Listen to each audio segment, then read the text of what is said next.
Gold prices are ending the day solidly higher and hit a nearly 2-month high Tuesday. Joining us to start the week is Frank Holmes of U.S. Global Investors. Frank, good to see you. Good to be back. So those resurfacing worries about the UK leaving the European Union have prompted a safe haven demand for gold today. Is this what's really helping gold right now, or is more at play, Frank? I think there's more at play. I think a lot has to do with Trump and the rhetoric and the concern. Will he have a trade war? What does that mean for China? Even BBC's gone with a huge special on it. I think that these are things that are much more significant for dollar gold.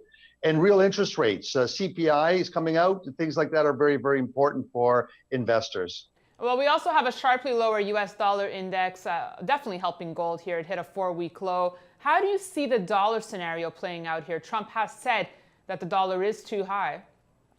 Well, there's no doubt. And what you want to do is track durable goods exports, which come out every month. And that trend is so important. Rising dollar, we'll see that crater, and that affects high manufacturing jobs. But I think you're right. It's hit a 4-week low after a massive run, but it's perfect January scenario. We're going to have the Chinese New Year, which has a global run up to the Chinese New Year. And then we have a very bellicose trade, new president coming in, Trump. That will have ramifications for the dollar. And we've seen what he's done every time he's tweeted about the Mexican peso. You know, that peso's off 50% in the past 9 months. So, Frank, obviously gold having a good run here. Do you think it's sustainable, staying over the 1,200 level here? Well, I think it'll run till it's up 1 standard deviation, then it's going to correct, Daniela.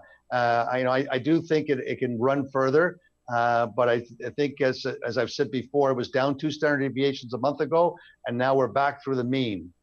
Well, and finally, Donald Trump will be inaugurated as U.S. president Friday. That's also adding, as you mentioned, some uncertainty to the world marketplace, favoring gold. Is this going to be your touchdown pass this week? Tomorrow's a touchdown pass. Tomorrow's a CPI number coming out. And that's the most important factor to look at real interest rates, what that trend is.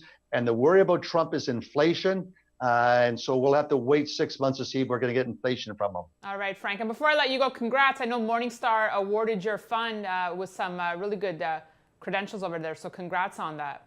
Thank you. Thank you. I've got a fantastic team that work 80 hours a week generating those 5 stars. Awesome. Congrats, Frank. And thanks for joining us. We'll see you next week. Thank you. And thanks for watching this edition of Kitco's Gold Report. We have Peter Hugg up next.